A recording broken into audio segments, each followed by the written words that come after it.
Good morning, sports fans. Today, I'm going to teach you the Hindu squat breathing technique. Now, you might think, what's the big deal? There's nothing special to breathing when you do Hindu squats. Really? Really? Watch the video and see. The Hindu squat breathing technique is similar to an accordion. When an accordion is compressed, the air comes out. Therefore, when you do the Hindu squat, you breathe out when you go down. But which orifice do you breathe out of? There's some confusion. If you're only teaching people to do 20 or 25 Hindu squats in a single set, I guess you can just breathe whatever way you want. Make it up. Inhale through the mouth, out through the mouth, inhale through the nose, out through the nose. Inhale and hold it for 15 seconds and then pant and let it go. Just make it up. But when you're working toward doing 100 in a row, 200 in a row, 500 in a row, the breathing isn't just some willy-nilly make it up as you go along technique. You got to be precise. So this is where the accordion technique comes in. So as I'm pulling my hands in, I'm inhaling through my nostrils.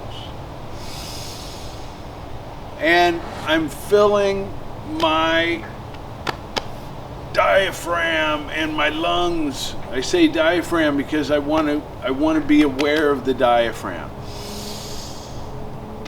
See, comes out a little bit. Chest expands, lungs expand. Here. Now, as I go down, I sink the diaphragm into the pelvic floor. So inhale.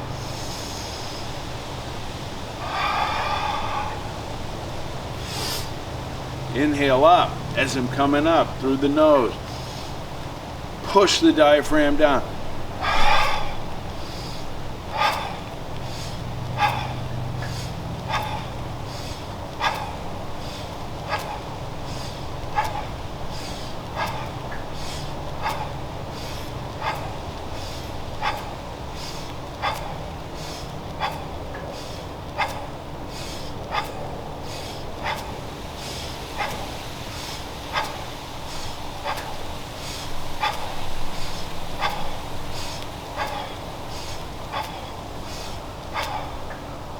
See? 25. Effortlessly. Let it go. And when you let it go, when you let the exhale go, not only are you letting it go from the diaphragm, but you're also letting it go from the lower belly, or dantian. So, everything compresses from the diaphragm down, but the lower belly does go out a little bit. So inhale.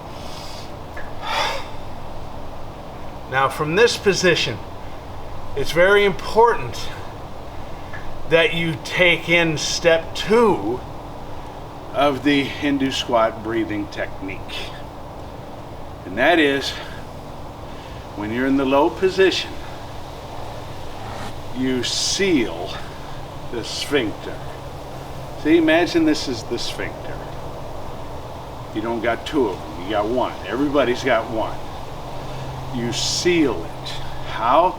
You just, in your mind, with your mind intent, just imagine it being as though you were going to close a balloon so the air doesn't leak out. You just do this in your mind with your imagination, and then that creates the effect. So, change my foot position, do a little different this time.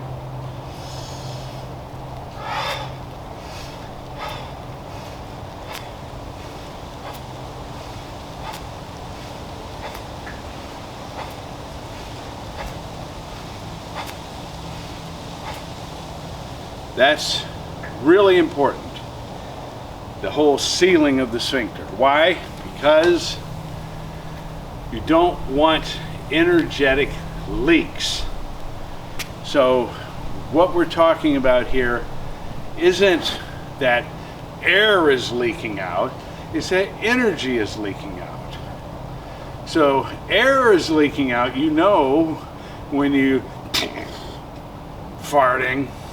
It's not what I'm talking about. I'm talking about just sealing lightly so that energetically, when you're pushing everything down through the pelvic floor, you now have an ability to rise up quickly and with almost no effort, because you're not floppy, you're not loose. This is an important distinction. We're talking about the fascial system of the body. The fascial system. So, and it's reflected in the feet and the ankles, the hands and the wrists, the belly, the buttocks, and the pelvic floor. So you got to take this into consideration. You just do a set of 10 or 15 with no thinking about sealing, and then do a set of 10 or 15 and seal, and then you can compare and contrast the difference. You'll know that what El Furey is saying is spot freaking on. So remember, inhale through the nose, exhale through the mouth, compress the diaphragm, push it down, belly, lower belly comes out a little bit, seal the sphincter, and then you'll be on your way to greatness. Before you go, I want to remind you the two best books that you can get to kick ass and take names in 2022. You've got Psycho-Cybernetics over here, which is going to help you with your mindset. And then over here you've got my all-time international bestseller, Combat Conditioning.